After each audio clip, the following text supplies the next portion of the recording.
now on on the cuffs of opening a 20,000 square foot food cooperative in Flint, Michigan. The problem? Well, what transpired in 2014 is that a former Michigan Republican governor, Rick Snyder, enforced what was known in the state of Michigan as Public Act 72, which empowered him to appoint what they called a financial emergency manager to oversee the financial operations of Flint, Michigan. The emergency manager and his staff, without public input or consent from local elected officials, changed the city's water supply source, which was not properly treated, thereby poisoning close to 100,000 residents. And if you know about the demographics of Flint, Michigan, it's predominantly a Black city. So we had a major problem on our hands. And it's really difficult to talk about this without emotion because of the devastating impact that this has had on families, particularly children. And what my bio does not reveal is that I'm also a founder of an elementary K-6 school. And so the 250 children and staff as part of that school were all poisoned. That's a problem. Next slide, please. So there was a reaction. There was a reaction as a direct response to the actions of the governor, the impact of the water crisis, and the subsequent closure of General Motors plant operation. And those of you in the Midwest know how important General Motors is to the economy. And two major grocery store chains in North Flint. We protested. We mobilized people and we organized residents, faith groups, and grassroots organizations to demand justice for the restoration of democracy, because that was taken from us. Clean water, obviously, remuneration, childcare services, healthy food access, healthcare, and economic development opportunities. Next slide. What I thought I'd do is just give you some pictures. I'm a very visual person. And this was the picture at the bottom of your screen to the left. That's me when I had hair. Okay. And to the right, those two gentlemen that are on my left and my right, they were escorting me out of jail. I've just been released from protesting. It wasn't funny at the time, but it created a great stir in the city. What I did not know, what would happen is that the upper portion of the screen to the right, the gentleman in the black hat, that's Reverend Jesse Jackson. And he came and he stood with us. He actually came to my church where I pastored, and he was very welcome at the time because I was facing quite a bit of pressure. But not only his presence, but folks from across the state of Michigan came and stood with us. And you can see to your far left there, the upper portion of the screen, we were standing out in the hot sun. That's my wife wiping my brow. But we wanted to raise our voices to what we described as really a hostile takeover of a city. And we certainly wanted to bring attention to the fact that with the poisoning of residents, certainly with what resulted from that in terms of services to our children and to families, and especially in areas that are highly populated by African Americans, where the highest concentrations of lead poisoning were detected in the homes, we wanted to mobilize ourselves. And we wanted our government to hear us, and they did. Next slide. Well, the solution. We organized to do three things, and this became the mission of the grocery store cooperative. One is that we wanted to expand, obviously, access to healthy and affordable food to residents and food co-op member owners in North Flint. We wanted to create quality jobs in North Flint, and we're planning the creation of 38 jobs with this grocery store cooperative, and certainly to own the grocery store / food co-op business where we live and shop in North Flint. And so every member owner, we expect to know this mission, and this is what we organized to do. And we saw this as a solution to lack of food sovereignty and access to healthy food, particularly in the North Flint corridor. Next slide, please. I just took a couple of pictures to the far right. You can see that place is packed. Well, this was before the renovation. That's actually in the grocery store. To the left is another community organizing meeting in which you can see it's packed as well. So the interest was very high. So we went from this community crisis to community mobilization. North Flint Reinvestment Corporation, which I founded in 2010, is a nonprofit CDC, Community Development Corporation, organized to power economic development in North Flint. We facilitated resident engagement sessions, which led to learning about a food cooperative, the principles of food cooperatives, the practices of food cooperatives. I was fortunate enough I took about 25 people with me to our first national food cooperative initiative networking session. And we went and learned, and we brought back the information that we learned about. And we said that we wanted to open and operate our own grocery store. It is an interesting story there. Before I say that, let me just tell you that in this process of beginning, we raised over $200,000 in pre-development planning, and we recruited over 1,000 member owners. And you can see the breakdown there. There's $250 per family, $500 per church, organization, or businesses. And we have about close to 50 churches of all persuasions, denominations that are part of this movement. I'm very excited about that. I forgot what I was going to say after before that. It might come back to me. But the point in this particular slide is to show you and to share with you the power that's in, and that really was something that I preached from pulpit to pulpit, from any opportunity that was given to me, that the power resides within the people, and not a few people in a state hierarchy of government who sought to literally dismantle democracy. And so the crisis led to this opportunity. And so the opportunity was to see a community mobilize itself to pull its dollars together. And I think one of the points that I want to make here is that $200,000 may not seem like a lot of money to us, but when you're in a community, this $200,000 comes from people who live in a corridor of the city where the poverty rate is close to 50%, okay? And so this shows you how much people believed in this mission of not only opening a grocery store cooperative, but sustaining it and ultimately owning it. And we go around talking to each other, and people are going around sharing in the city on this one critical declarative statement: we own it. We own it. Boy, if I was in church, I say amen. I get excited about this because that's very powerful, particularly in Black communities where you see very few Black entrepreneurs. You see the Family Dollars, you see the Dollar Trees, you see the General Dollars, you see a multitude of ethnic restaurants, but you very rarely see within Black communities Black entrepreneurs.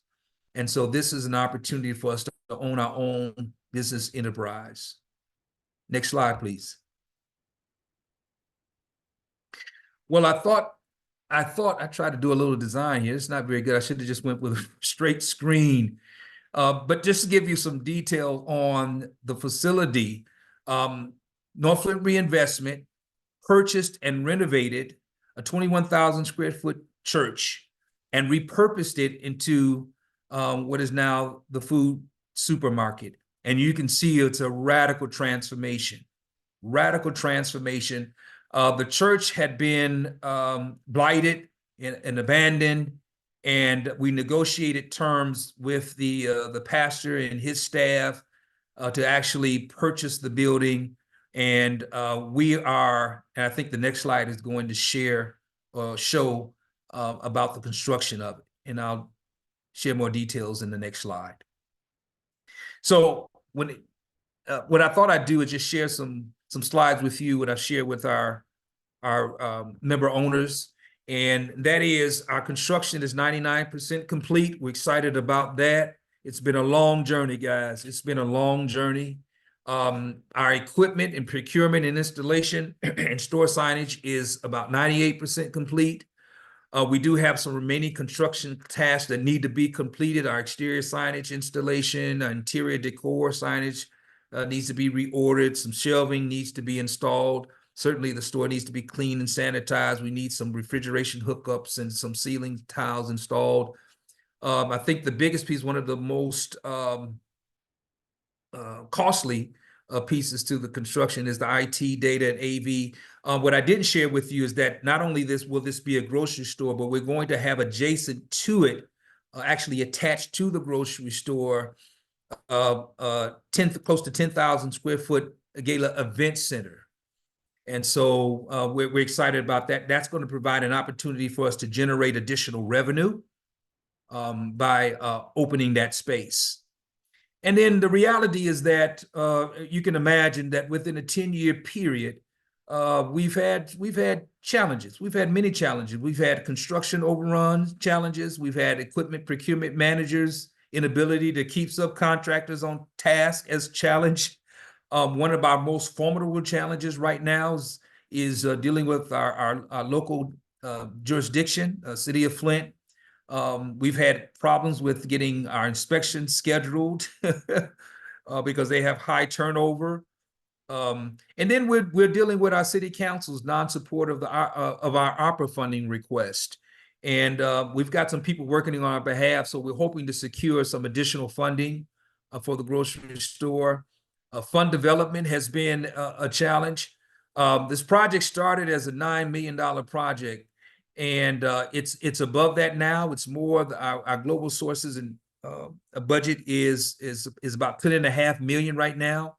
One of the very important funding sources or financing sources was the new market tax credit. I'm gonna write a book about that for people who want to open a co-op and they decide that they want to utilize that as an economic development tool. It's a whole lot they need to know about that before jumping into it. But fund development has been a challenge with multiple funding sources requiring submission of reimbursable expenses.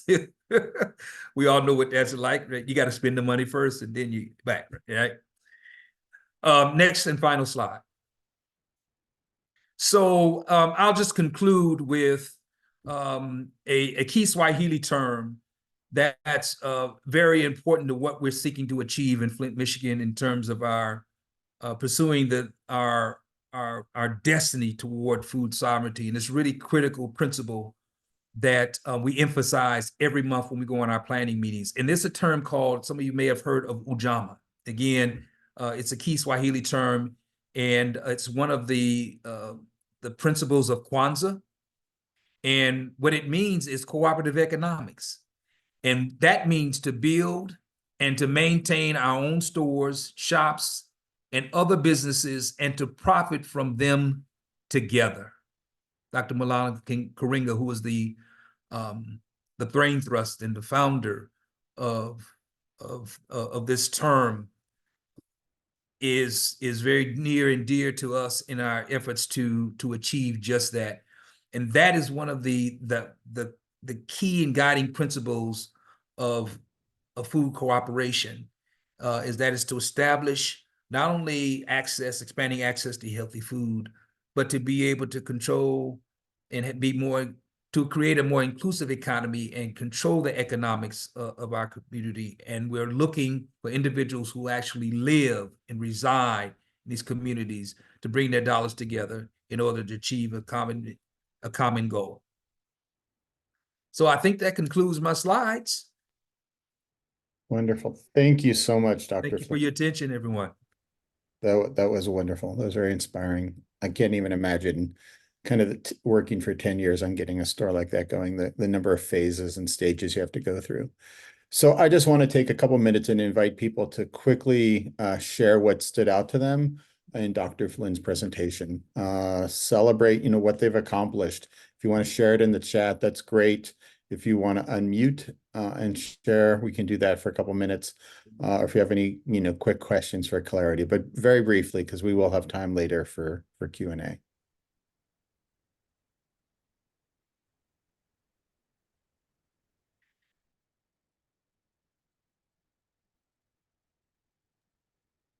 We've got a couple hand raised emojis, so I think those are people wanting to ask questions. Jay, I'm not sure how to pronounce that. I see your hand is up. You wanna go ahead? Yeah, I'm just curious. I mean, like, brilliant work. It is really inspiring. And have you been then working in the background to establish your food procurement and like all those relationships that are going to fill that store up with food and workers? Yeah, well, the person who's in charge of all of that, what we were able to do early on is to fund the hiring of a general manager.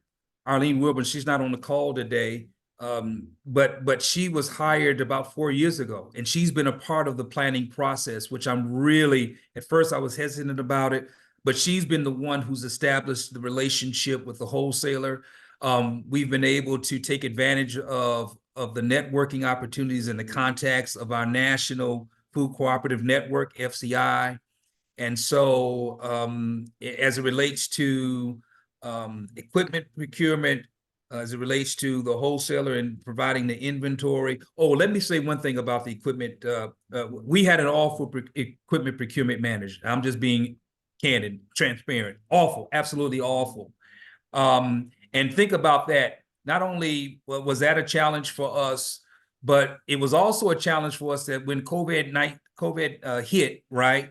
What happened? There was a global supply chain crisis that stopped our project, and it had a devastating impact on the project. Our equipment procurement budget went from 1.1 million to 2.6 million. So I had to get back out there and raise money, and that was not easy. I'm sorry, I probably gave you more than what you asked for. Did I answer that question? And if I didn't, you can re-ask it again, and I'll try to do better. Why don't we take one more question, then we'll move on to Steph.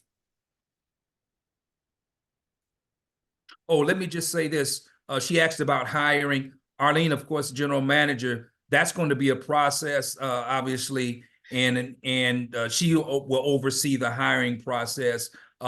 She's also going to have support from us as the nonprofit project manager and providing personnel administration support to the cooperative. I'm sorry, go right ahead. Emma, is there anybody else with their hand raised? No, I don't see anybody else. There's a lot of thank yous for your talk in the chat, but no. Okay. Akshay, I see one. Roberta, it looks like you have your hand raised. Oh, that's new. Yep.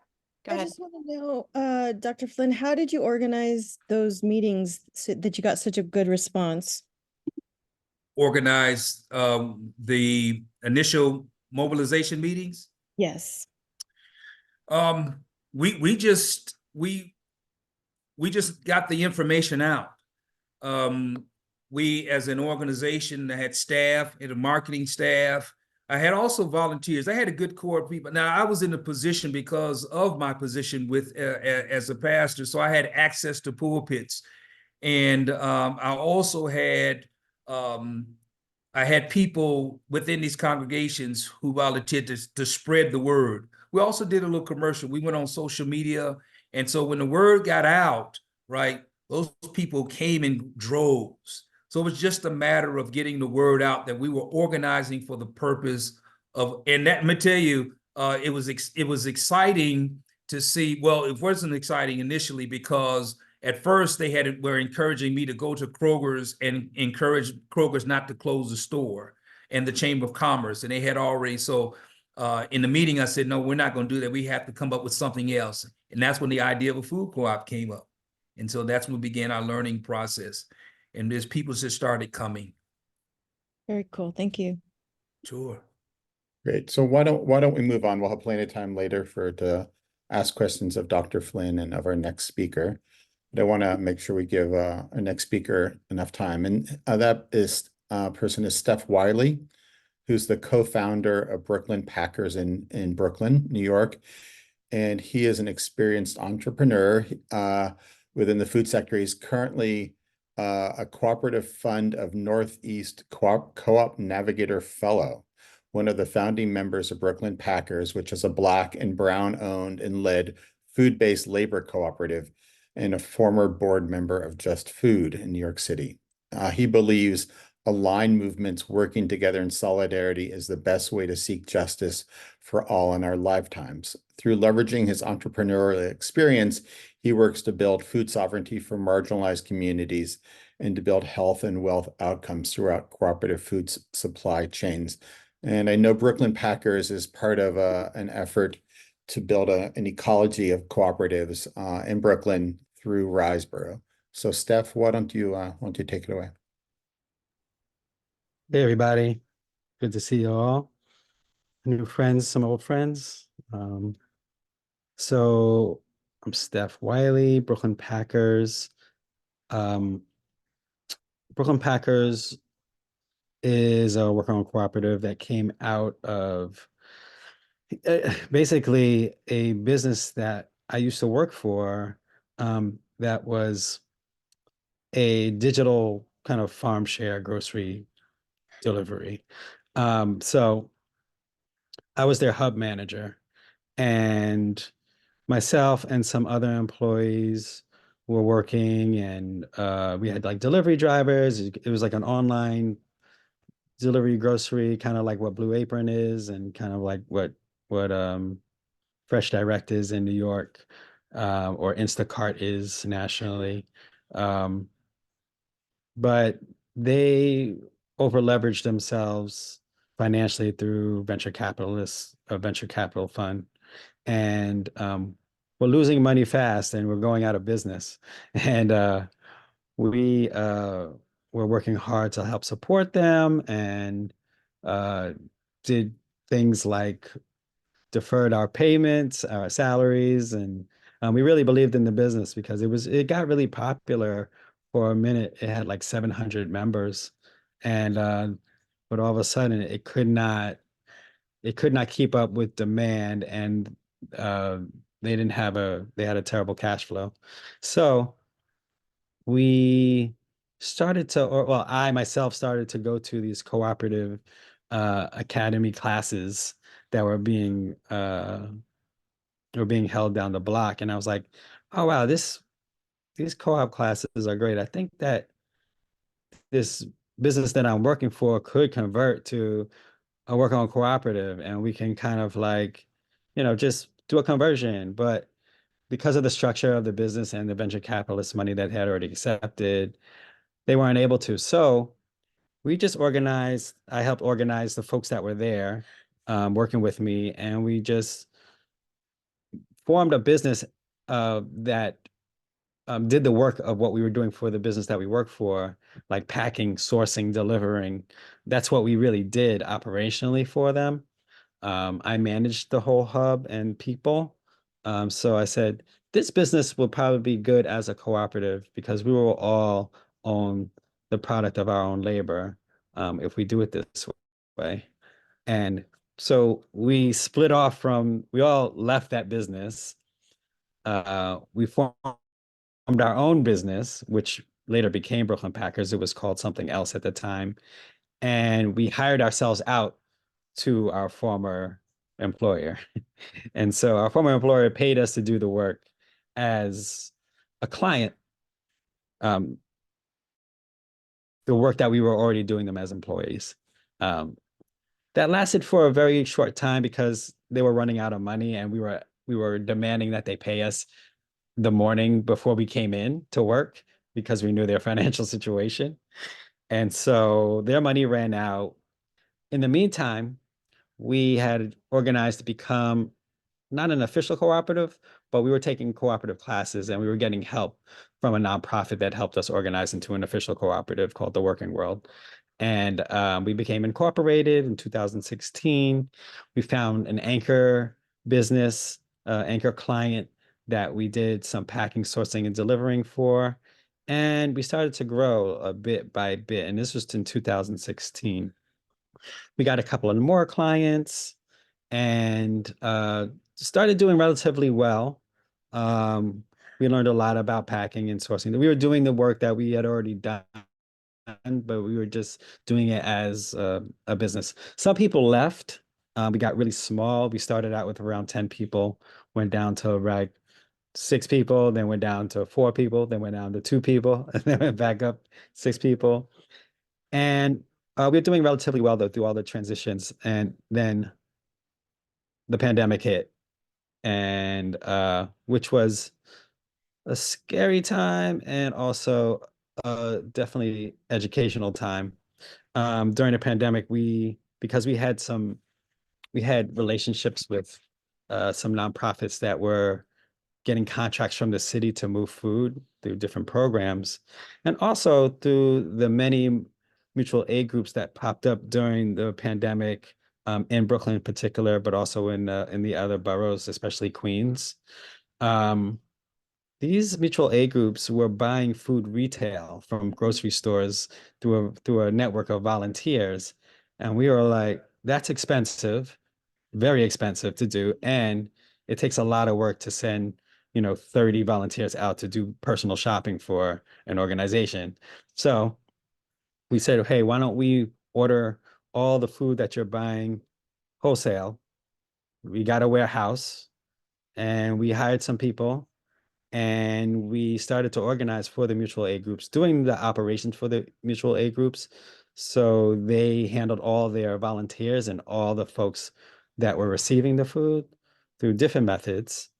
And we just did all the buying, the receiving, and the sorting for them, and got all their food ready to go out through a volunteer network of drivers. So that was really successful for us, because some of these mutual aid groups were raising like, hundreds and hundreds of thousands of dollars, even millions of dollars. So we were able to support this network of mutual aid groups. We got a subcontract through a nonprofit to pack 4,000 boxes a week for a program called Nourish New York. And we got into the pantry system a lot. What also happened during the pandemic, like I said, we had to increase our capacity. So we're able to hire about 20 people from the neighborhood that didn't have jobs because of the pandemic, and really like support them with jobs and also with food through this kind of influx of federal money that came all of a sudden. And so we did that for about 6 months, and then the federal money started to kind of peter out. You can go to the next slide, please. So, like I said, we are a worker-owned cooperative that does food sourcing, packing, and distribution in New York City. What we've learned a lot from the pandemic is that we really need to have direct connection between farms and city marketplaces. The farms, if you go straight to the farms, you're likely to get the food not only less expensive in some ways through the economies of scale, but also you know where the food is coming from. A lot of the food during the pandemic is coming from like restaurant warehousing companies, or we're getting like the leftovers from food banks. Yeah, it's, really knowing where the food is going to in our neighborhoods was really important to us. So we really try to do that right now. We also have a farm share that we learned from doing our other work with the digital farm share. It's called Brooklyn Supported Agriculture, and it's a retail farm share. We bring fresh food from farms into the community during the growing season. You can go to the next slide, please. We do a lot of things, but we serve low-income food insecure individuals throughout New York City through nonprofit funding. We source primarily for our for our farm share from BIPOC and women queer food producers. We are getting into the SNAP and EBT accessibility this season. We'll probably have that in a couple of months and connect that actually to our on-time online retail. You can go to the next slide. So we aim to shorten this food supply and guarantee fair wages to its workers. So we have 4 owners that own the company with us. And also we shorten the food supply by going directly to the source of the food. We have a sliding scale on our website to keep food affordable for everybody and accessible for everybody. That works out really good for us. You can go to the next slide. These numbers are probably a little bit older, but you serve a lot of food, 50,000 food insecure people, residents each year. It's probably more than that coming from 2024.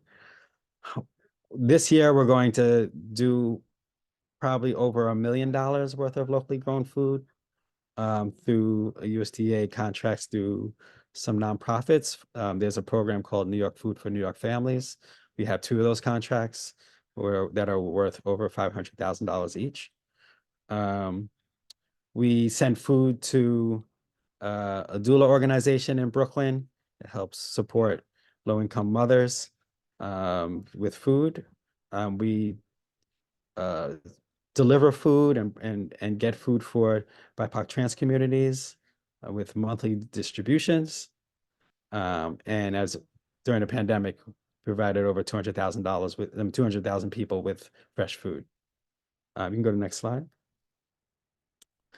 So these are the things that we're really excited for this year. We're expanding and strengthening our farm to city food distribution system, getting SNAP, expand to other boroughs, but the actually expansion of the food to city distribution network is really something that we're concentrating on this year, focusing on this year, because one, if there's no farms, there's no food. So how do we connect farmers, BIPOC farmers, to the city? If you ever farmed in your life, you know, I farmed for 2 seasons. I launched a farm in Western Massachusetts that I'm no longer part of. One big reason is because I realized that I'm not a farmer. Being a farmer is something that you have to be called to do. And if you are called to do that, we have to honor the folks that do this work. Farming is really hard. People don't really understand how much it takes to get food from seed to your plate. I have so much respect for them now, having farmed for a couple of seasons. And so what we do, because from my own experience, I know that after I work hard all day and do a lot of farming and weeding and harvesting, I do not want to drive a truck of food into New York City. Nobody does. It takes a lot of energy and it takes people off of the farm where they're really needed. And so what we do as a business now is we have 2 refrigerated vans. We bring food straight from the farms into the city for our own programs, but also for those farm businesses' own accounts. And so we become a really necessary part of the food supply system for smaller BIPOC and socially disadvantaged farms, because we can offer this service to them as an essential service, but also we can do it a lot cheaper because if you're a small or mid-scale farmer, you don't actually have enough yield to go to the big distributors. So we're kind of like a niche service to get folks their food straight into the farm. So you can go to the next. So eliminating transportation obstacles.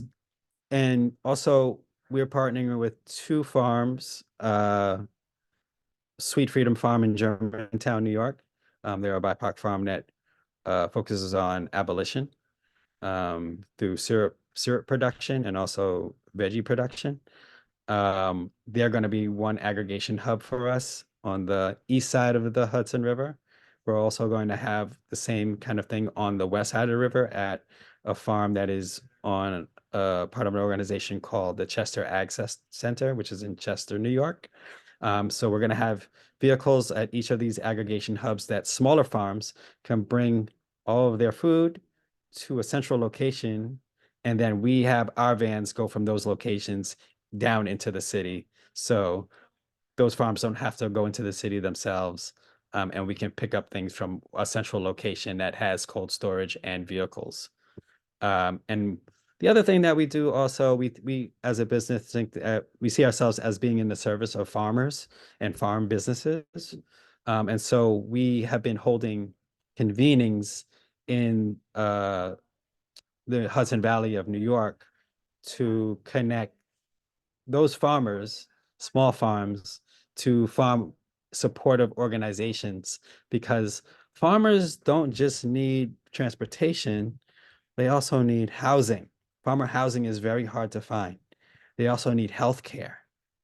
They also need community. They also need to feel safe where they are.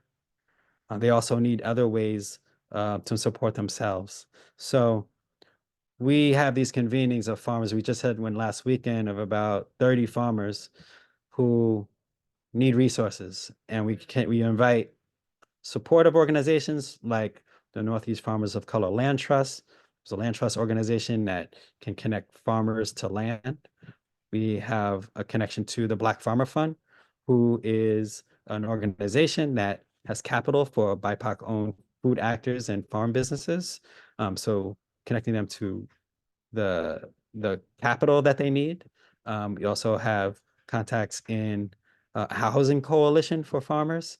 So making all these connections that farmers need to resources is really important to be able to help create a resilient ecosystem of food and farm actors in the Northeast. And so that's what we really try to do in the background. That's in particular the work that I do for Brooklyn Packers and through Brooklyn Packers. You can go to the next slide. 2 more minutes, Steph. Cool. So our food hub. So we have a mini food hub in Bed-Stuy, Brooklyn, where we receive a lot of our food, pack and deliver our food.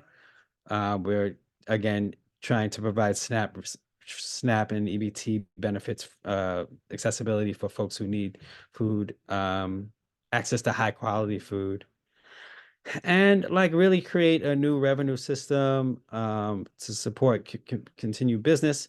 This year, we're actually opening a retail store because what we learned from the pandemic is that we cannot solely rely on government money. We have to create our own markets to be sustainable, which is why I like hearing what Dr. Flynn is doing. We are connected to the developing Central Brooklyn Food Cooperative that's forming in Bed-Stuy.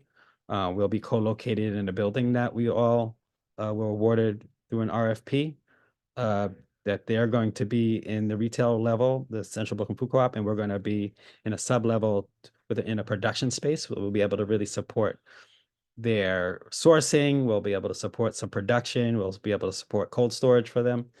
So we're building that relationship right now. That will probably it's probably like 3 or 4 years off from being operational. So we're really excited about that. So we're opening our own retail store before that bigger retail store opens, so we can really learn about what it takes to open a retail operation, and so really be able to support them through experience. And then we're also doing because there's not a central point to get like really Black and brown owned products from one source as far as I know anywhere. So we're exploring opening a kind of a product distribution company that you can get your snacks and granolas and condiments and small batch items made by BIPOC folks from one source, because we need to do that for our own store. So we were like, oh, why don't we just create a whole nother business line out of this thing that we need for ourselves. This is essentially what we do anyway. We're building an ecosystem of food and food hub and and food consumers. We want to be able to touch everybody on the supply chain and really have co-ownership of it through cooperative development. So we're really excited about what we're doing this year. And you can go to the next slide. This is our team. 4 of us are owners, and then we have our grant writer, and we also have our retail manager. This is some of the beautiful produce we got from the BIPOC-owned farms in the Northeast. And we look forward to a new year of expansion and growth. Thank you. Thank you, Steph. It's an amazing story. So before we're going to do a poll, but before we do that, I want to just ask Steph a quick question. So, in my experience, I failed at trying to set up a cooperative in Nicaragua with basket weavers. And I really struggled with kind of the individualism that people had, and this, they didn't want to work cooperatively at all. So how does that play out? I mean, you guys transitioned from kind of a regular business into a workers' co-op. Was there a lot of education, retraining? I don't know. How did you make that transition again and get people to think differently about their roles and their jobs? Yeah, that's a big part of it is changing people's minds, like how to reorient people to an idea of cooperativization, like really just working together. And the way I kind of frame it is like, especially in Black and brown communities, and indigenous communities, um, these are things that we've done in our lives for survival, you know? And so I think of cooperatives as an economic and like financial framework that you lay upon on top of things that we already do in a lot of ways. We just have to remind folks that this is what we do. Like we help each other.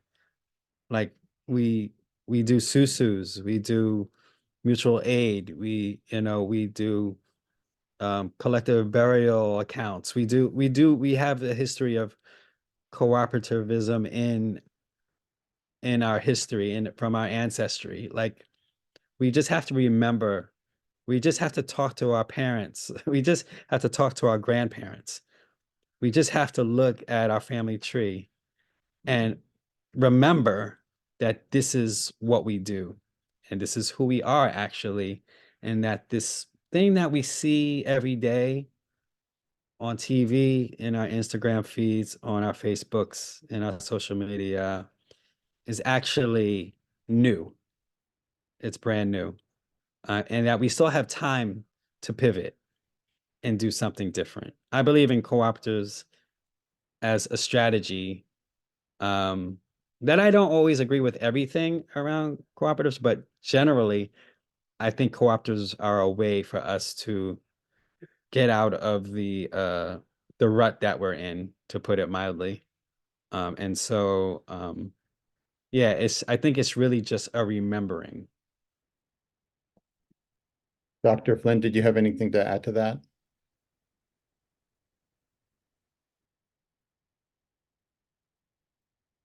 Oh, you're on mute.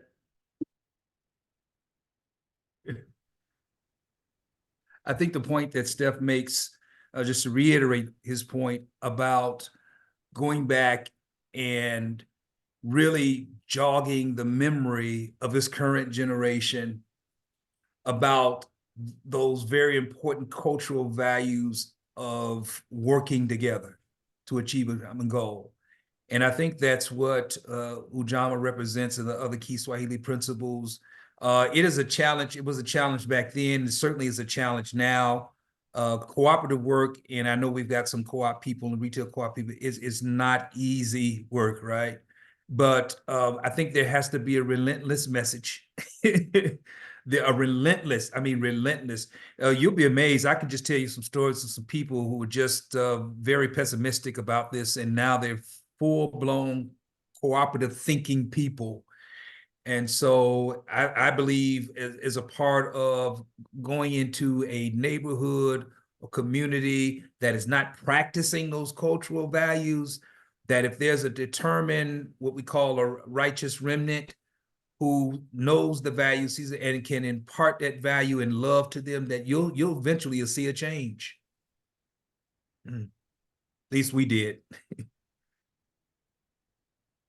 It does take a Herculean effort to really get people on board in a lot of ways. Getting like Yeah. Dr. Flynn, getting 1,000 people to sign up for a food cooperative is an incredible accomplishment as far as I've ever seen. I mean, and to be paying $250 to $500, like it's an incredible accomplishment. I cannot, I cannot, oh my gosh. You know, it's yeah, it's really, people have to understand like how it will positively impact them. There's some people that are going to do it because they're oriented to it, but how do you get the people who are not oriented to it Exactly. to do it? Like it has to be almost like, I mean, not almost, it has to be a marketing campaign. Like there has to be some sort of like nationwide cooperative marketing campaign, because this is, it's tough. It's tough. So let's take some questions in the chat, and Emma, while people are doing that, we'll take questions in the chat. You can raise your hand on the the icon. And then while we're doing that, Emma has a quick poll she's going to launch, so we can ask you to answer as well.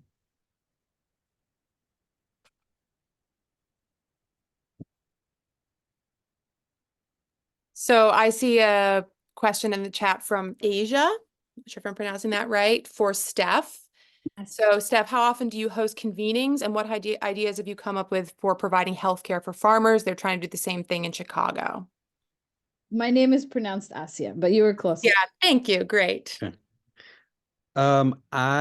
This is the first year we've done a convening, and because it's like, I would say 75% to 80% farmers, I do it in January, and I do it in the Northeast because our season is shorter here, and they really need to get to work after March. Like I do it in January, and I do one in March, and that's probably be the frequency that I do with like farmers, like that are farmer focused. But then I'll do probably smaller ones throughout the year around like service providers and folks who provide technical assistance. Hey, any other questions? Folks want to drop them in the chat or raise your hands, we'd be glad. We've got a few more minutes.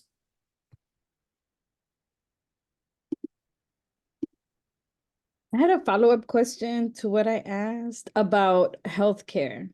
And that's something that has come up for us too, that we're trying to provide or figure out how do we provide healthcare, especially since, I mean, here in Chicago, it's a little different. Like some of the growers here are exposed to contaminated soils or water. Mm-hmm. So it's kind of, they're, Yeah. exposed. So yeah, I don't know what kind of conversations or ideas y'all have had around that. Sure. I think back to when I was young and watched Little House on the Prairie. And I know it's a strange reference, but when you in that time, you went outside, if you were sick or something, you would call the doctor who you knew that lived in your little town. And that doctor was the doctor for everybody.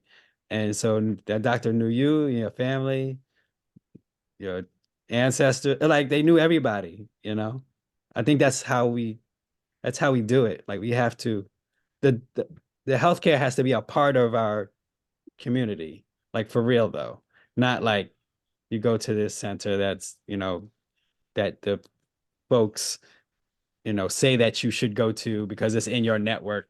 No, that doctor's in your network because they're in your community, and they are part of the network actually, because they are part of the community. It's almost like ownership. It's like local ownership of your own healthcare system.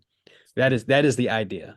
And I've talked to a few physicians about this, and they were like, yeah, you can do it. It's gonna be it's gonna take time, but you actually can do it. And there'll be some compliance hurdles, and be some hurdles, but you know how we are. I'm an entrepreneur. I solve problems. And so that's a problem to solve for me. I'm excited to solve that problem. But I'm also going to look to a partner that's better at solving that problem than I am. So it's really about like finding somebody in your network that, an advocate for that idea, usually like a person in the medical field, um, that can do that, and start there. Because I think you can have community owned ownership. Susan, you have your hand raised. Yeah, I mean, maybe kind of building on that point, I'm curious, like, to what extent is there cooperation amongst co-ops? Like Steph, you named the Central Brooklyn Food Co-op and how y'all are developing a partnership. And I'm wondering, like, are there spaces for kind of collective back-end services like healthcare, for example? Like, are there cooperatives of cooperatives or like movements or spaces where y'all are able to connect with one another and look at like how to have more sort of collective power in that sense, or be able to access back-end services or other kinds of, even materials, resources, et cetera, together? Just curious the extent to which that's happening in this space.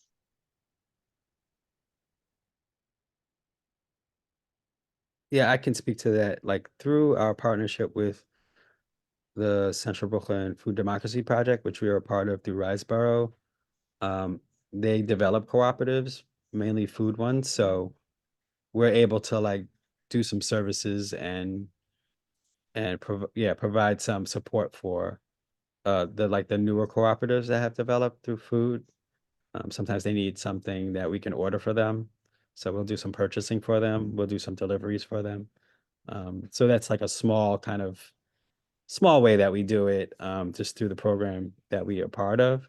But we've also done it through other ways. Like when we were doing our website over, we hired a cooperative website developer. We done that way. We have we have explored like other co-op friendly things, co-op marketing, co-op, we're always looking to see how we can include co-ops in the work that we do, other co-ops in the work that we do. And just to add to that, I do, and I mentioned this earlier in my presentation, that we are linked into the Food Cooperative Initiative, which is a conglomeration of food co-ops throughout the country. And it's an excellent networking opportunity.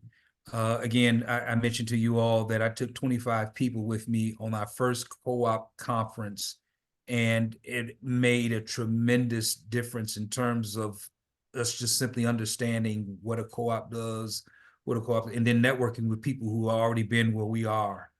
And then there's the National Grocers Association, NGA, and that is a cooperative of cooperatives, and is actually a cooperative entity that provides services and support to cooperatives, and from inventory to resources that co-ops use. And in fact, I think we just learned that they are public traded.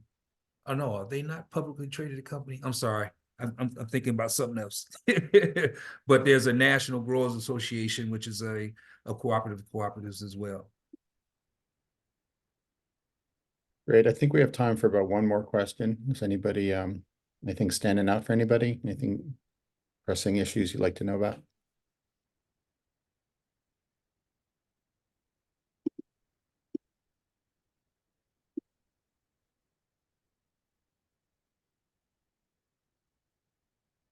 I'm not seeing anything. I may just take the moderator's prerogative and ask, my sense has always been that there's a real tension between the economics of cooperatives, of trying to be a good business, because running a small business is challenging in and of itself.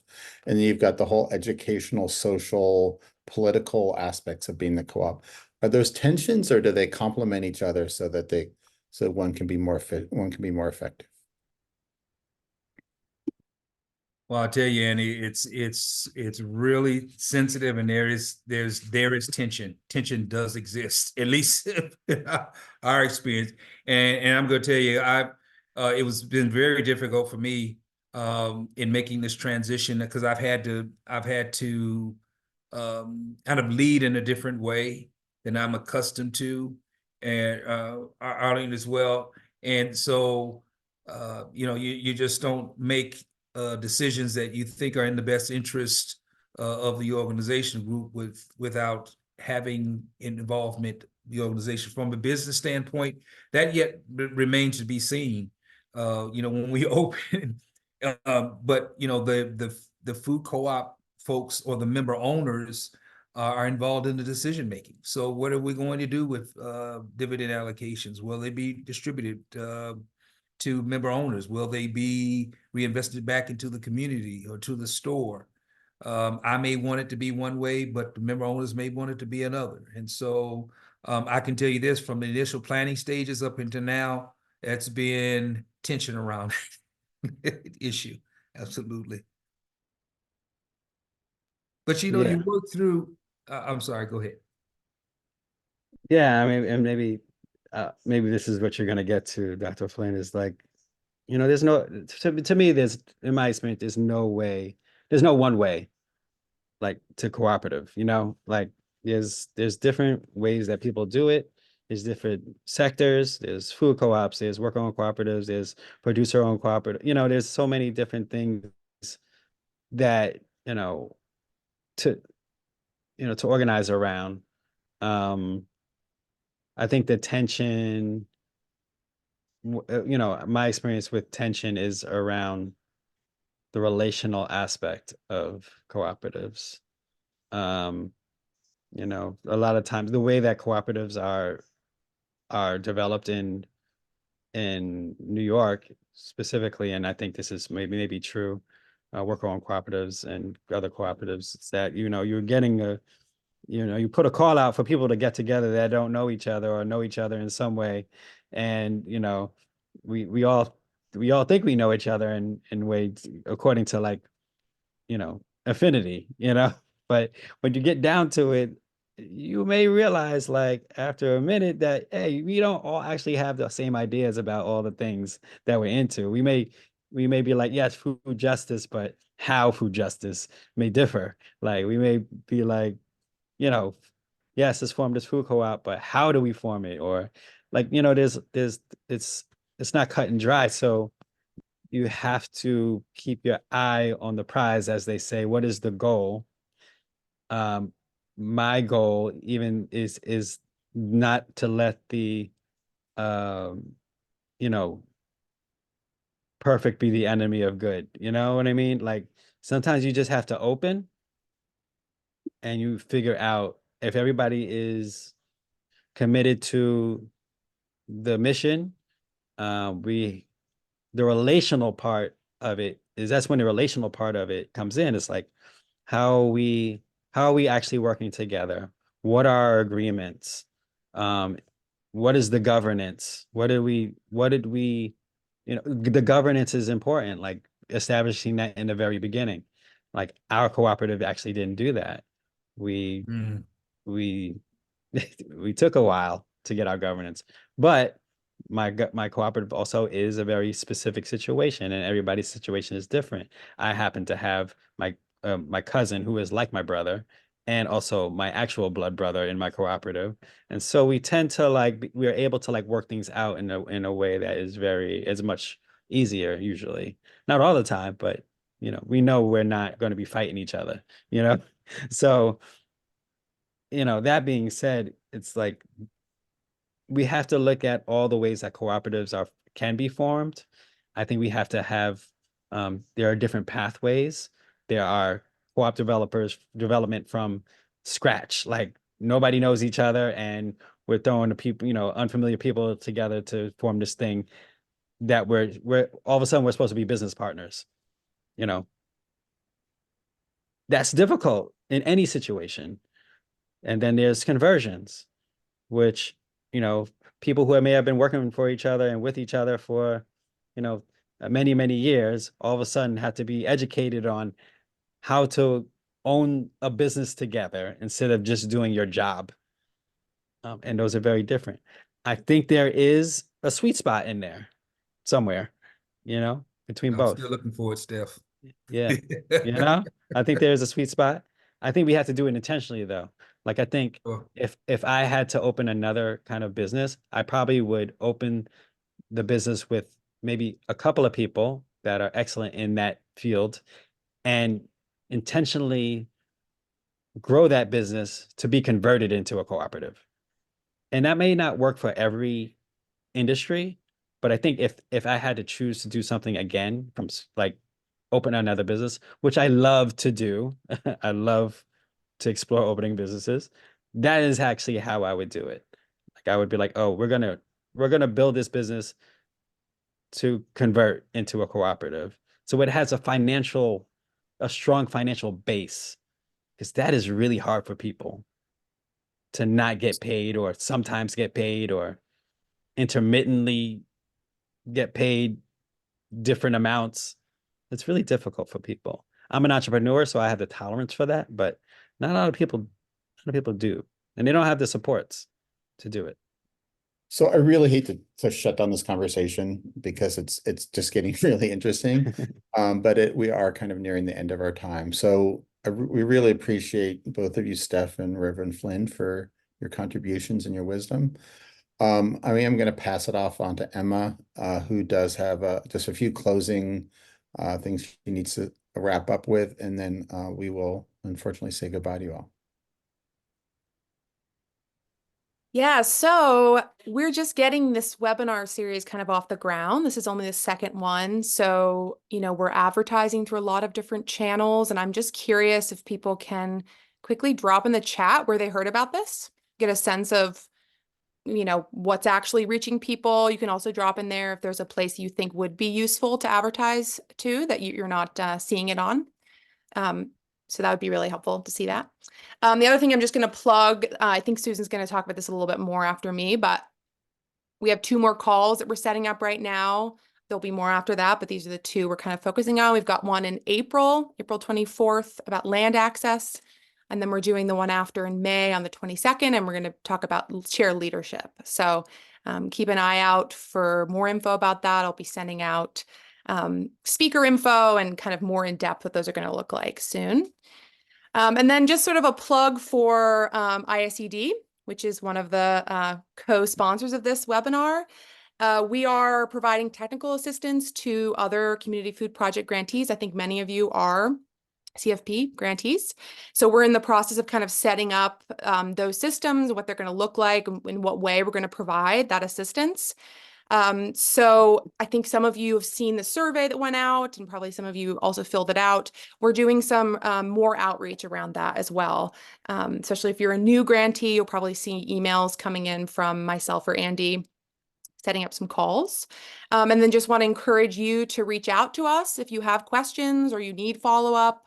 I'm going to put real quick my email and Andy's email in the chat. You probably have seen mine around, but just in case. And reach out to us if you have questions or you just need some follow-up. So that's me. That's all on me. I'll pass to Susan. I'm just going to close this out because I know we're a couple minutes over. I just want to again thank Dr. Flynn and Steph for being here and sharing just really like all the amazing work that y'all have done, and also being honest about the challenges that you faced. A lot of times people just like shine light on the good stuff, and you're like giving us some real talk about what it's really taken to make this happen. So just really appreciate your transparency. And yeah, I hope y'all come back next month. We're going to be talking about creative land access strategies. We've got some folks that are working with churches to make community land available for farming. And then the following month, we'll be talking about co-leadership, which I'm really excited about as a co-director myself. I'm really excited about that conversation. So just want to thank y'all for your time, and we'll see you next month. It'll be April 24th. So thanks all. Have a great day. Thank you all. Feel free to email me. We'll Thank send the you. recording out to everybody, and you can forward that along to other people as well. Ciao. Right.